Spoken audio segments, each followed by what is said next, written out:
예, 오늘은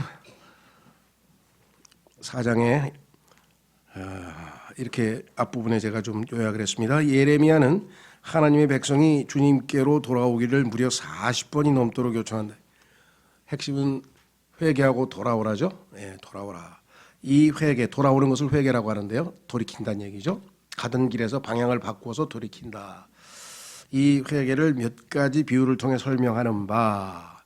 그래서 몇 가지 비유를 통해서 회개의 의미가 무엇인지를 오늘 이렇게 5가지로 설명을 하고 있는데, 자, 첫 번째 참된 회개는 땅을 가는 것과 같다.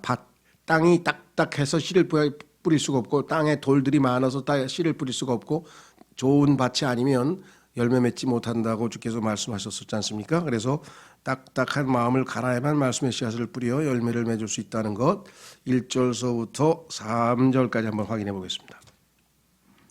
1절서부터 3절까지 주가 말하노라. 오 이스라엘아, 내가 돌아오려거든 내게로 돌아오라. 내가 만일 내 눈앞에서 내 가증한 것들을 버리면 옮겨 다니지 아니하리라. 버리지 않고 가증한 것들을 지니고 죄악 가운데 머물러 있기 때문에 모든 문제가 발생했다. 또 내가 진리와 판단의 공의와 의 안에서 맹세하기를 주께서 살아계신다 하리니 민족들이 그 안에서 자기들을 위해 복을 빌며 그를 자랑하리라. 결국은 이와 같이 미래에 될 것임을 미리 예언하셨지만 지금 아직 아니죠. 그래서 3절에 주가 유다와 예루살렘 사람들에게 이같이 말하노라. 너희의 묵은 땅을 갈고 가시나무들 가운데에 씨를 뿌리지 말라. 묵은 땅을 갈라. 그래야 곡식이 제대로 싹을 낼 것이다. 이런 말씀이죠. 예수님께서도 누가복음 8장으로 가보시면 씨 뿌리는 자의 비유를 통해서 이 마음밭 사람들의 밭에 종류가 여러 가지가 있다는 사실을 우리에게 가르쳐 주셨죠.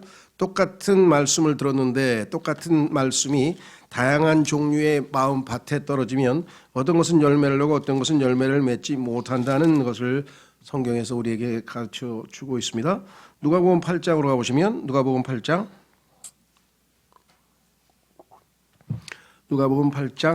4절에 모든 도시에서 많은 사람들이 함께 모여 그분께 나오매 그분께서 비유로 말씀하시되 씨 뿌리는 자가 자기 씨를 뿌리러 나가서 뿌릴 때 덜어는 길가에 떨어짐에 밟히고 공중의 날짐승들이 그것을 먹어버렸고 덜어는 바위 위에 떨어짐에 싹을 냈다가 수분이 부족함으로 곧 시들어버렸고 덜어는 가시나무들 사이에 떨어짐에 가시나무들이 그것과 함께 돋아나 그것을 숨막히게 하였고 다른 것은 좋은 땅에 떨어짐에 싹을 내서 100배의 열매를 맺었느니라 하시느니라.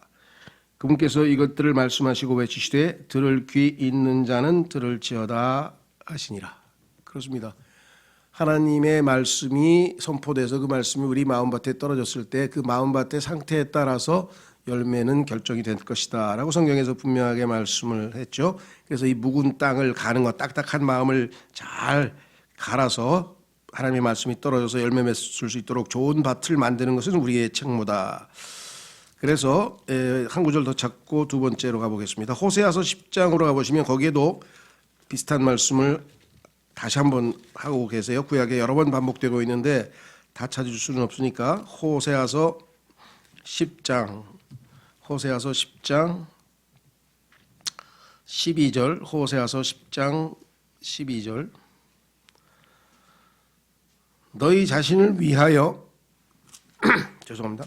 너희 자신을 위하여 의 안에서 심고 긍휼 안에서 거두며 너희의 묵은 땅을 부수라. 지금은 곧 주를 찾을 때니 마침내 그분께서 오셔서 의를 비같이 너희에게 내리시라. 그래서 묵은 땅을 여기 또 얘기했습니다. 부수라. 이렇게 말씀을 한 걸 보게 됩니다.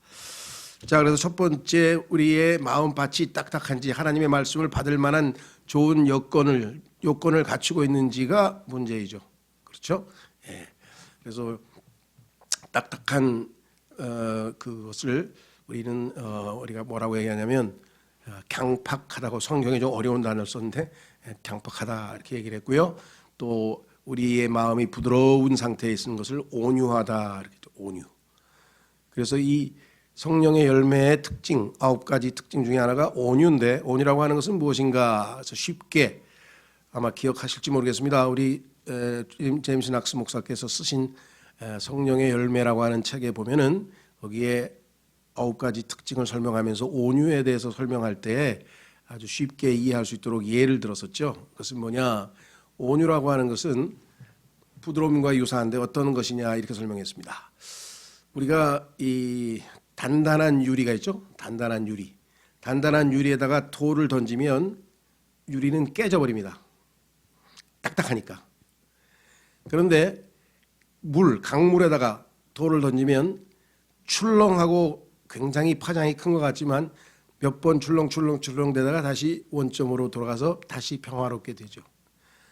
온유한 마음은 이와 같이 액체 상태의 물과 같다 이렇게 얘기했습니다. 그러니까 누군가가 나에게 아주 심한 말을 했다. 상처를 깊이 낼 수 있는 확 찌르는 말을 하고 뭐 거친 말을 해서 내가 왔다 할지라도 내 마음 상태가 온유하면은 출렁출렁 몇 번 거리다가 다시 평화를 되찾을 수 있습니다. 그렇죠? 성령 충만한 사람은. 근데 그게 아니고 마음이 강팍하고 딱딱한 사람은 어떻습니까? 꽝 하고 깨져버려요. 예, 깨지면 뭐 이제 막 성질이 나든 뭔 일이 벌어지겠죠. 예. 자, 그래서 이와 같이 성경에서는 우리의 마음 밭의 문제에 따라서 하나님의 말씀의 씨앗이 열매를 맺느냐 안 맺느냐 달려 있다. 두 번째, 외과 수술과 같다. 회개를 수술. 자, 할례죠. 할례라고 하는 것은 포피에다 수술을 하는 것인데요. 이 교재에다가 제가 이렇게 썼습니다. 유대인들은 외적인 종교 의식에 신뢰를 두었으며, 유대인들은 뭐 어마어마한 종교 의식이 있죠. 그 성전에서 또는 또 성막에서 예배드리는 그 순서마다 보면은 뭐 장관이죠. 어마어마한.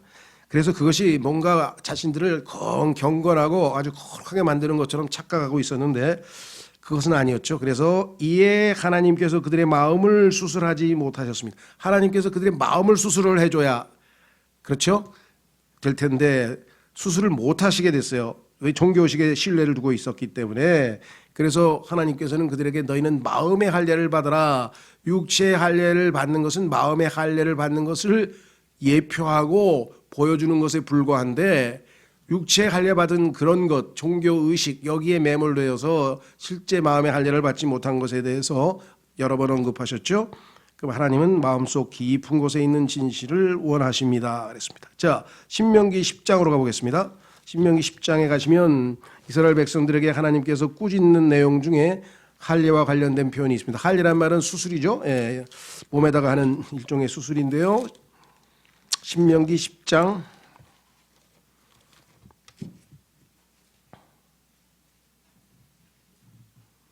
16절 한 구절만 보겠습니다. 신명기 10장 16절. 그러므로 너희는 너희 마음의 포피에 할례를 행하고 다시는 목을 뻣뻣하게 하지 말지니 라고 분명히 말씀을 하셨죠. 예, 30장 6절 신명기 30장 6절에도 비슷한 말씀을 같은 말씀을 하셨습니다. 신명기 30장 6절 또 주 내 하나님께서 내 마음과 내 씨의 마음의 할례를 행하시고 내 마음을 다하여 혼을 다하여 주 내 하나님을 사랑하게 하사 내가 살게 하시며. 신앙생활의 핵심은 내면적인 것이고 속에 있는 것이고 마음의 문제인데 외적인 종교의식과 그런 것들을 가지고 하나님 앞에 나아갔을 때는 하나님께서 함께 하실 수 없다. 신약에 와서도 주님께서는 이렇게 우리에게 말씀하셨어요. 유대인들이 마음의 할례를 받지 못한 것에 대해서 언급했죠. 로마서 2장 28절 29절 로마서 2장 28절 29절에 가시면 육체의 할례가 할례가 아니고 마음의 할례가 참 할례라는 말씀을 로마서에서도 하고 계십니다. 로마서 2장 28절 이는 겉으로 유대인이 아니요 육적인 할례를 한 사람 겉으로 육체에 행하는 할례가 그 할례가 아니기 때문이라. 오직 속으로 유대인이요 할례는 글자 안에 있지 아니하고 영 안에 있는 마음의 할례니라. 이런 사람에 대한 칭찬은 사람들에게서 나지 아니하고 하나님에게서 나느니라. 그건 분명히 말씀을 하셨습니다. 그래서 우리는 항상 속 사람을 들여다봐야 되겠죠. 자, 한번 골로새서 2장으로 한번 가보겠습니다. 골로새서 2장 골로새서 2장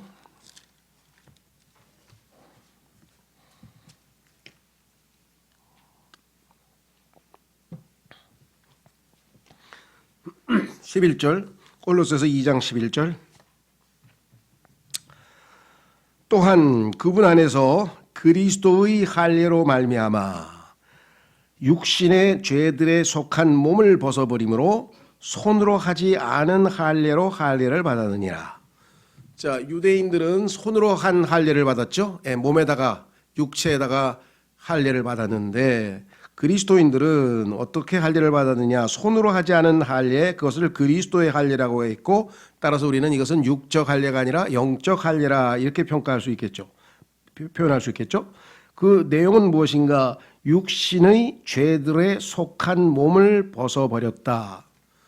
자, 우리의 이 육체죠. 육신의 죄들에 속한 몸. 이 몸은 육신의 죄들에 속한 몸이라고 지금 표현을 했는데 이 몸에서 뭐라고 했습니까? 이 몸을 벗어버렸다 그랬어요. 그러니까 분리됐다는 얘기겠죠. 자, 포피, 그 살갗의 살의 피부를 잘라내는 것이 육체의 수술의 일부라고 한다면 이것은 어떤 방식으로 이루어지는가? 자, 창세기 3장에서 죄를 짓는 순간에, 그렇죠? 우리를 하나님께서 그 흙으로 만든 인간의 몸에다가 하나님께서 숨을 불어넣으셨죠. 그래서 살아있는 혼이 되었다 그랬습니다. 우리는 살아있는 혼이 됐죠.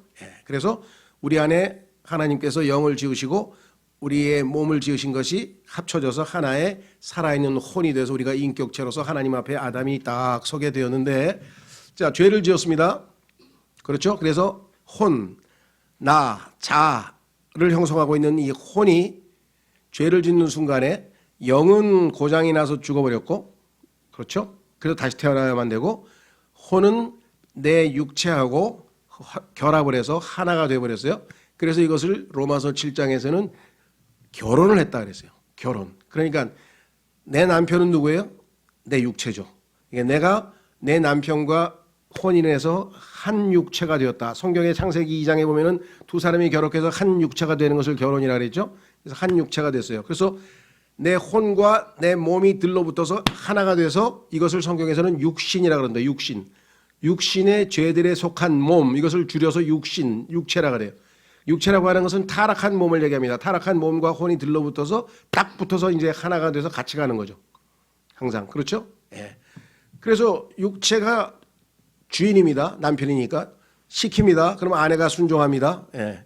육체가 뭐예요? 육체의 일은 현저하니, 갈라디아서에 보면 육체가 하는 일이 쫙 열거되어 있어요. 뭐 굳이 열거 안 해도 여러분 잘 아시죠? 온갖 죄악들을 가득히 열거되어 있습니다.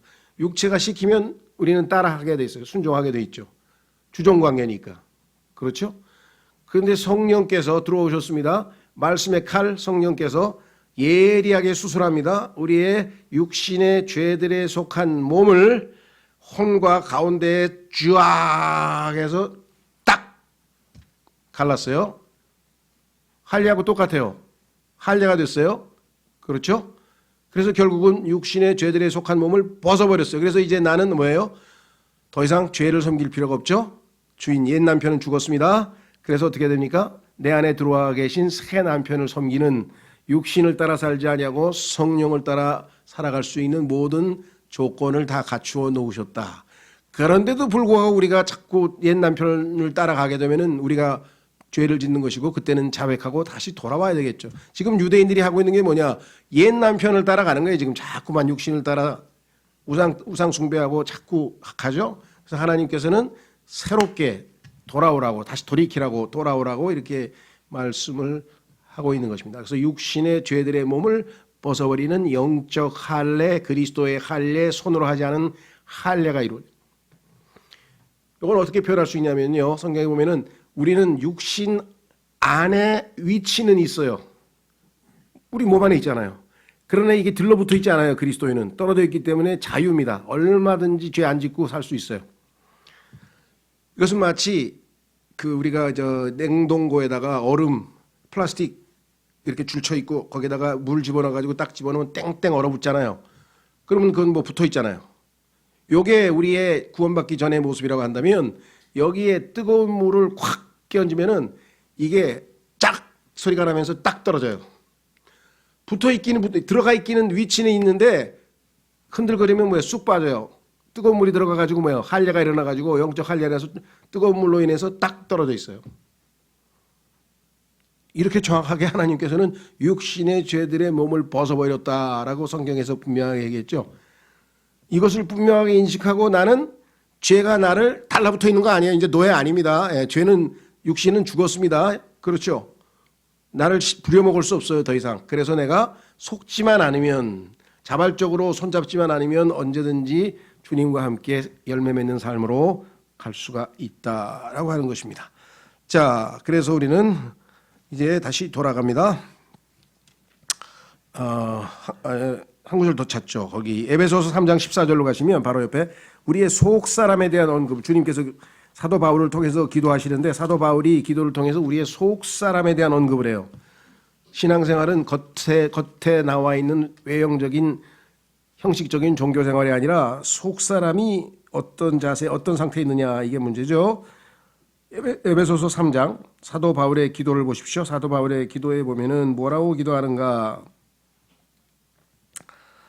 14절부터 사도 바울이 기도합니다. 이런 까닭에 내가 우리 주 예수 그리스도의 아버지 곧 하늘과 땅에 있는 온 가족에게 이름을 주신 분께 무릎을 꿇고 비노니, 기도 내용은 무엇인가? 16절, 그분께서 자신의 영광의 풍성함에 따라 자신의 영을 통해 속 사람이 능력으로 강건하게 됨을 너희에게 허락하십니다. 우리의 속 사람이 강건해져야 죄를 이기고 승리할 수가 있죠. 믿음을 통해 그리스도께서 너희 마음속에 거하게 하시고, 마음이라 그랬습니다. 또 너희가 사랑 안에서 뿌리를 내리고 털을 잡아, 이렇게 되어 있습니다. 그래서 신앙생활은 내면으로부터, 속으로부터, 속사람으로부터 시작된다. 그래서 우리는 외과 수술과 같은데 우리는 마음의 수술을 얘기한다, 영의 수술을 얘기한다 그랬습니다. 세 번째로 가겠습니다.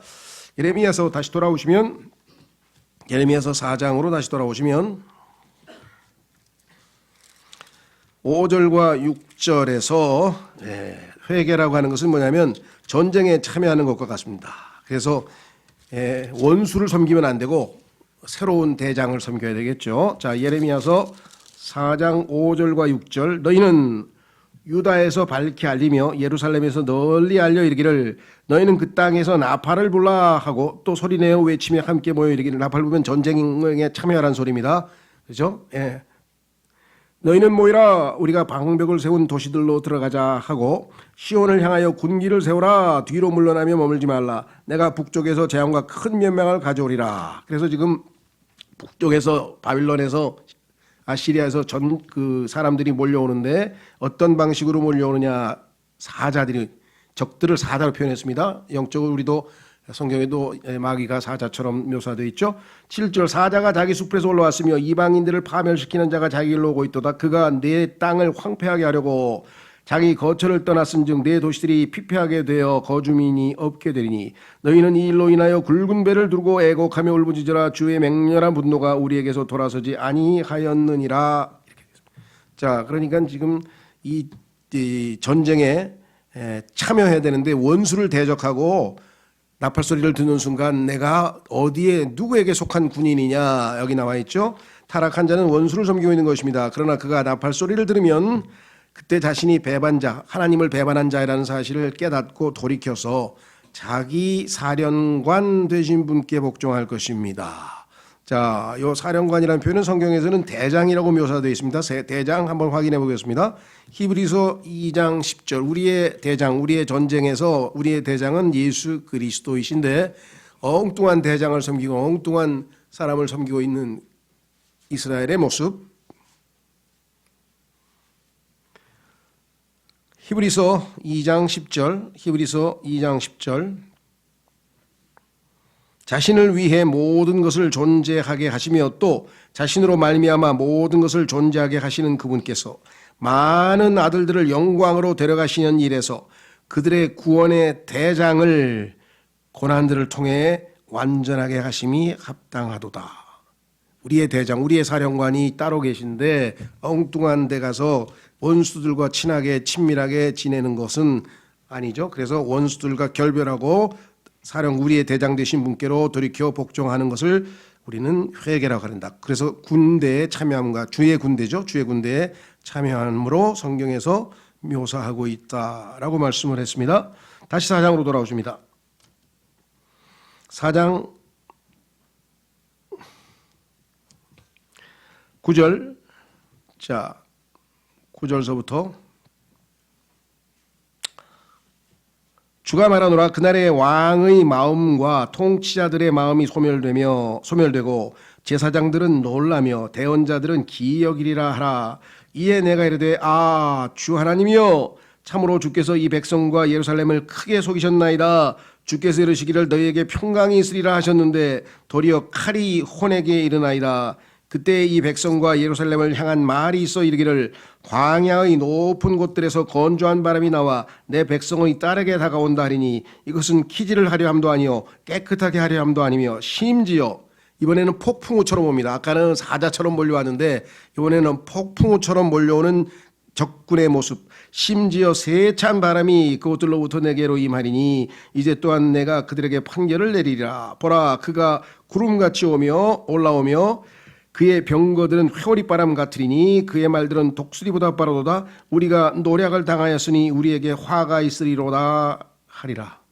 그래서 적들 앞에서 올바른 선택을 하지 못한 채 지금 고통을 당하고 있는 이스라엘의 모습을 이렇게 묘사가 되어져 있습니다. 자, 그 다음에 네 번째 회개는 무엇으로 비유되어 있느냐? 그래서 목욕, 깨끗하게 씻는 것으로 묘사되어 있는데요. 14절 이렇게 써 있습니다. 오 예루살렘아, 내 마음을 씻어 사악함에서 떠나라. 그리하면 내가 구원을 받으리라. 내 헛된 생각이 어느 때까지 내 속에 머물겠느냐. 자, 그래서 우리는 주보에 교재에 이렇게 썼습니다. 우리가 우리의 죄들을 자백하면 하나님께서는 우리를 깨끗하게 해 주신다. 신약에서도 우리가 하나님 앞에 우리의 상황이 죄악 가운데 머물러 있다면은 즉시로 자백해서 우리를 깨끗게 해주신다는 약속의 말씀에 물로 깨끗하게 씻어야 됩니다. 그러면 다시 새롭게 시작을 할 수가 있겠죠. 자, 그래서 시편에서 51편으로 가봅니다. 그 유명한 다윗이 죄를 짓고 하나님 앞에 자신의 죄를 고백하는 장면이 나오고요. 새로운 출발을 허락받는 장면이 나오죠. 시편 51편 그 유명한 다윗이 밧세바와의 간음을 저지른 후에 나단이라고 하는 예언자가 와서 그의 죄를 지적하자 거기서 회개하고 있는 장면이 나옵니다. 시편 51편 1절 오 하나님이여, 주의 인자하심에 따라 내게 긍휼을 베푸시며 주의 친절한 긍휼의 풍성함에 따라 내 범법들을 지워주소서. 내 불법에서 나를 철저히 씻기시며 내 죄에서 나를 정결하게 하소서. 그렇죠? 죄는 더럽혀진 상태에 따라서 이스라엘도 회개하기 위해서는 목욕을 해야 된다. 깨끗하게 씻어야 된다. 마음을 씻으라. 이렇게 성경에 말씀을 했네요. 10절로 가보시면 하나님께서 새롭게 출발하게 해주십시오. 이렇게 기도하죠. 오 하나님이여, 내 안에 깨끗한 마음을 창조하시고 내 속에 올바른 영을 어떻게 하라고요? 새롭게 하소서. 나를 주의 앞에서 쫓아내지 마시고 주의 거룩한 영을 내게서 거두지 마소서. 신약 성경에서는 이렇게 기도할 필요가 없겠죠. 왜냐하면 우리는 성령께서 한번 내주하시면 영원히 거하시겠다고 약속을 했기 때문에 떠나라 떠나지 말라 이렇게 기도할 필요는 없겠죠. 다만 구약 성경의 경우에는 아시다시피 사울의 경우처럼 성령께서 임하고 계시다가 떠나버렸잖아요. 그렇죠? 그래서 구약은 우리 신약과는 달리 성령께서 내주해서 인치고 하는 그러한 내용은 없습니다. 그래서 죄를 짓는 순간에 떠날 수도 있기 때문에 기도를 했죠. 다윗이 떠나지 말아 주십시오. 이렇게 기도를 했죠. 신약에서는 그렇게 기도할 필요는 없죠. 자백을 하고 용서받고 새롭게 출발하는 거죠. 왜? 깨끗하게 하신다는 약속을 우리가 확실하게 믿고 있기 때문에 그것이 가능한 것이겠죠. 그렇죠? 자, 그래서 이제 우리는 다섯 번째로 갑니다. 그 다섯 번째 보면은 22절에 뭐라고 되어 있냐면은 우선 그 앞부분에 몇 절입니까? 19절부터 21절까지 먼저 좀 보겠습니다. 19절서부터 21절까지 우리가 지금 예레미야 4장에서 어디까지 봤나 우리가 14절 봤죠? 15절서부터 죄송합니다. 한 음성이 단에서 나와 밝히 알리며 에브라임 산에서 나오는 고통을 널리 알리느니라. 너희는 민족들에게 말하라. 보라, 예루살렘에 널리 알리기를 순찰자들이 먼 나라에서 와서 유다의 도시들을 치려고 소리를 지른다 하라. 그녀가 나를 거역하였으므로 그들이 밭을 지키는 자같이 사방에서 그녀를 치느니라. 주가 말하노라. 내 길과 내 행위들이 이 일들을 초래하여 내게 임하게 하였느니라. 이것이 내 사악함이니 그것은 쓰고 내 마음에까지 미치느니라. 하나님께서 거기에 대해서 합당한 심판을 하시는 내용을 뒤에 말씀을 해 놓았습니다. 자, 그래서 이제 우리는 이스라엘 백성들에게 하나님께서 회개를 촉구하고 돌이키라고 다시 한번 말씀하시는데 그것은 무엇에다 비유했느냐? 그것은 어린 아이들이 성장해서 자라나는 것처럼, 자, 이스라엘이 영적으로 달아나지 아니하고 후퇴해서 뒤로 물러나서 그것을 백슬라이딩, 우리가 타락이라고 한다 그랬죠. 히브리서에 보면은 그 백슬라이딩 하는 유대인들에 대해서 경고하는 장면이 곳곳에서 나옵니다.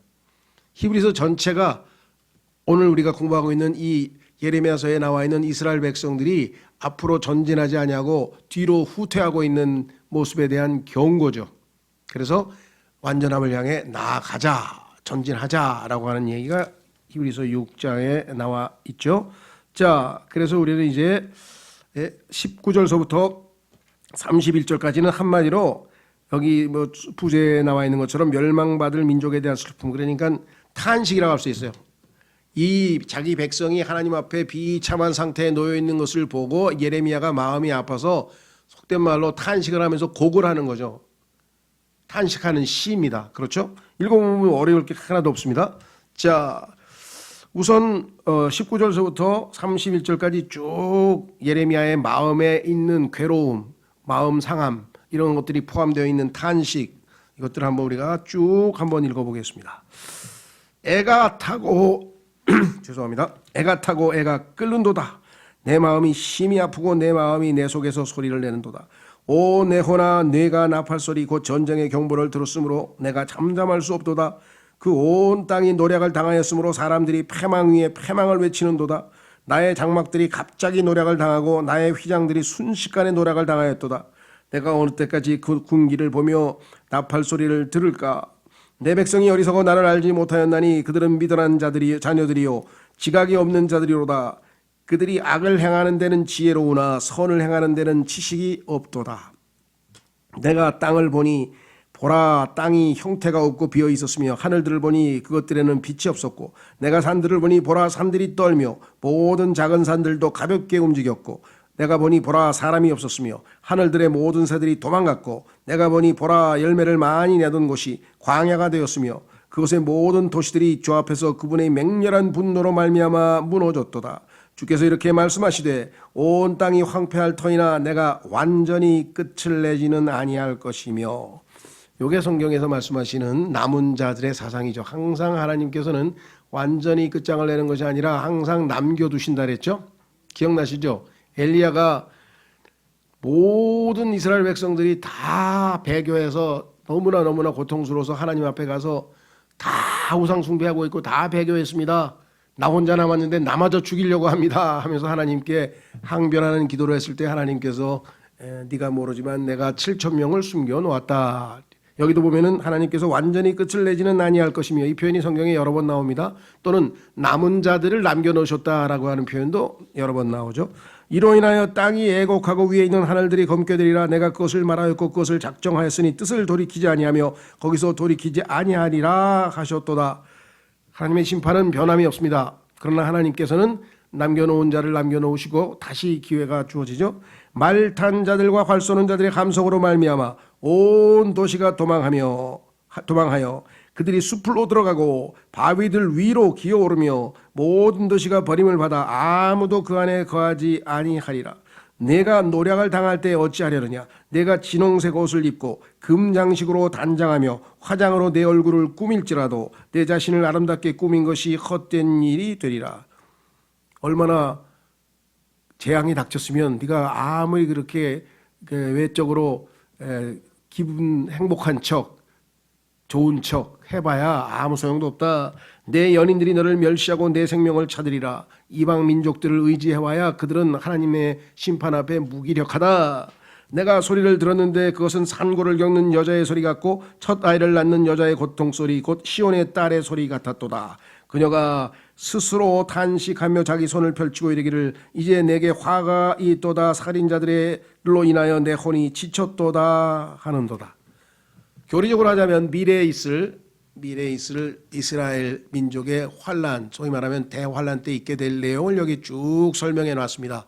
예언도 되지만 이중 적용이죠. 실제로 이스라엘은 바벨론에 의해서 이와 같은 고통을 당했죠. 그러니까 성경에서는 이스라엘의 예언은 역사적 적용과 미래에 있을 예언적 적용, 이것을 이중 적용이라 그래요. 항상 이중 적용이 있게 된다는 사실을 꼭 잘 기억하시면 되겠습니다. 그래서 앞으로 지금 현재 뭐 약간 맛만 보여주는 것이죠. 이스라엘과 지금 이방 민족들 간에 지금 전쟁이 또 일어났는데요. 이런 일들이 뭐 몇 번이 반복하다가 이제 성경에 나와 있는 대로 제대로 아주 엄청난 일이 한번 벌어지겠죠. 물론 그것은 우리가 휴거된 이후에 벌어질 일이기 때문에 이 땅에서 우리가 목격하지는 못하겠습니다만은 이 말씀 그대로 이 시나리오 그대로 이루어질 것을 보여주고 있습니다. 자, 여기 보시면 22절 보십시오. 내 백성이 어리석어 나를 알지 못하였나니 그들은 미련한 자녀들이요 지각이 없는 자들이로다. 그들이 악을 행하는 데는 지혜로나 선을 행하는 데는 지식이 없도다. 영적으로 미련한 자녀들, 성장을 못해가지고 이들이 자라나지를 못하고 있다는 사실을 성경에서 암시하고 있습니다. 성경에 보면은요 2가지입니다. 사람들은 이 어린아이 같다라고 하는 표현을 사용할 때는 주의를 해야 되죠. 왜냐하면 문맥에 따라 2가지 의미로 쓰여요. 성경에서 보면은 너희들이 이 어린아이들과 같지 아니하면 하늘의 나라에 들어갈 수 없느니라. 하늘왕국에 들어갈 수 없느니라. 이럴 때는 순수하고 겸손한 아이들의 그 순수함을 얘기하는 거죠. 마음이 순수하고 겸손해야만 들어간다는 이런 얘기지만 어린아이와 같이 되지 말라. 이렇게 얘기하는 것은 뭐예요? 성숙하라는 얘기죠. 유치하면 안 된다는 얘기죠. 한번 확인해 보겠습니다. 그 내용도 나와 있으니까 2가지를 문맥에서 잘 봐야 돼요. 어린아이라는 것이 나올 때마다 한 가지로만 해석을 하면 안 된단 말이죠. 다른 의미로 쓰일 때가 있다는 거지. 자, 고린도전서 13장에 가면은 내가 어린아이일 때는 할 때는 부정적으로 쓰인 거죠. 그러니까 어린아이라는 말이 나올 때 긍정적으로 쓰이면 순수하고 아주 겸손하다는 뜻이고 부정적으로 쓰이면 뭐예요? 유치하고 그렇죠. 성숙지 못했다는 뜻이고. 자, 고린도전서 13장에서는 후자에 대한 이야기가 나오죠. 자, 지금 바로 하나님 앞에서 성숙했더라면 너희가 이와 같은 짓을 했겠느냐 이렇게 얘기하고 있습니다. 9절부터 보시면 고린도전서 13장 9절 우리가 부분적으로 알고 부분적으로 대언하나 완전한 것이 오면 그때에는 부분적인 것이 없어지리라. 내가 아이였을 때에는 아이처럼 말하고 아이가 아이처럼 말하죠. 아이처럼 깨달으며 아이처럼 생각하였으나 어른이 되어서는 아이의 일들을 버렸노라. 아이의 일들을 버리지 않았기 때문에 지금 이와 같은 사단이 났다. 그래서 하나님께서 아이의 일을 버리지 않고 있는 이스라엘에 대한 책망이 나와 있고 아이의 일을 버리는 것이 회개다라고 지금 5번째 비유로 말씀하셨어요. 히브리서 전체가 바로 그 이야기죠. 아니 너 지금 아직도 어린아이의 상태에 머물러 있느냐. 자, 히브리서 5장으로 가보겠습니다. 히브리서 5장 고린도전서 3장에도 나오지만 히브리서 5장에 아주 더 노골적으로 이야기를 했으니까.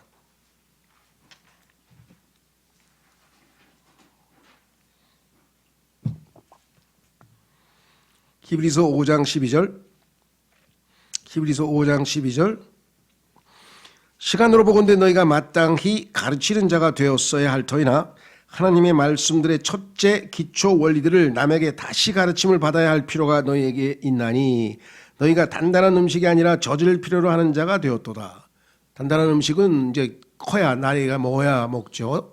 예, 밥도 먹고 뭐 약간 좀 더 고기도 먹고 그럴 텐데 그게 아니라 지금 계속 젖만 먹을 수밖에 없는 영적 상태. 13절 젖을 사용하는 자마다 갓난아임으로 의의 말씀에 능숙하지 못하니라. 의의 말씀에 능숙한 사람만이 성숙한데 14절 그러나 단단한 음식은 장성한 자들에게 속하나니 그들은 그것을 사용하여 자기 감각들을 단련시킴으로 선악을 분별하느니라. 어린아이는 선악을 분별 못하죠. 예, 그래서 그냥 사탕만 준다 그러면 그냥 졸졸 따라가잖아요. 인신매매범도 한테도 따라가고 이상한 아저씨한테도 따라가고 예, 이스라엘 백성들이 이상한 신들을 따라가가지고 우상 섬기는 거나 하등에 다를 바가 없는 겁니다. 영적으로 어리기 때문에 그와 같은 일이 벌어졌다. 그래서 1절 자 보십시오. 6장 1절이 히브리서 전체의 주제라 그랬어요. 주제 핵심 주제 뭐냐. 그러므로 우리가 그리스도의 교리의 기초 원리들을 떠나 완전함으로 나아가서 여기서는 가서라고 번역해서 지금 연결시켰지만 영어 킹제임스 성경에 보면은 나아가자 이렇게 돼 있어요. 거기서 끊고 연결해도 돼요. 그러니까 나아가서가 아니라 사실은 나아가자. Let us go on to perfection. 어린아이에 머물러 있지 말고 계속 성장하자, 자라나자. 그래서 하나님이 어떠하신 분인지를 알자, 신뢰를 하자, 믿음을 갖자. 이 얘기예요 지금. 그렇죠? 예. 그래서 다시 돌아옵니다. 자, 그래서 교재에 제가 이렇게 썼습니다. 5번째. 회개란 뭐냐? 성장하는 것과 같다. 5가지 비유 중에서 땅을 가는 것, 외과 수술, 군대 참여함, 전쟁, 목욕하는 것, 자라나는 것. 신자들은 어린아이처럼 순진해야지 이게 좋은 거예요. 그런데 유치해서는 안 됩니다. 유치하면 안 되죠. 성숙해야죠. 타락한 자들은 어리석어서 스스로를 해치는 불순종하는 애들과 같습니다. 이러니 하나님께서 자신의 타락한 백성에게 돌아오라 돌아오라 반복해서 부르시는 것도 결코 이상한 일이 아닙니다. 그렇습니다. 모든 해결책은 깨닫고 상황을 파악하고 빨리 돌아와서 하나님으로부터 다시 교육을 받는 거죠. 그렇죠? 그래서 성경에도 보면은 이것이 얼마나 하나님께서 강조하고 계신지 무려 40번이 넘도록 예레미야서에서 돌아오라 돌아오라 돌아오라.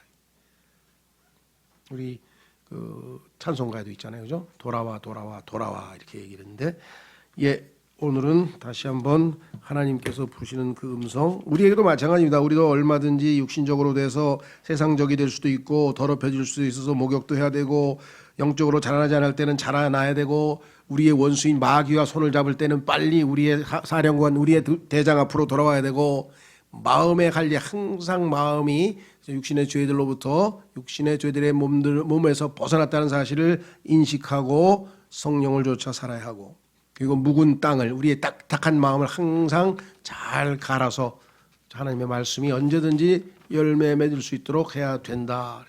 신약적으로 우리에게 얼마든지 적용이 가능합니다. 오늘 들은 말씀 통해서 주님 이스라엘 백성이 예레미야의 음성에 귀를 기울이지 않냐고 결국은 하나님의 심판을 초래했던 것 같은 비극이 아니라 우리도 그리스도의 심판 속에서 아무런 보상도 없이 그렇죠? 부끄러움 당하는 일이 없도록 주님 이 땅에서 우리가 주님 앞에 늘 올바르게 회개하는 삶을 살게 해 주십시오. 다 같이 기도하겠습니다.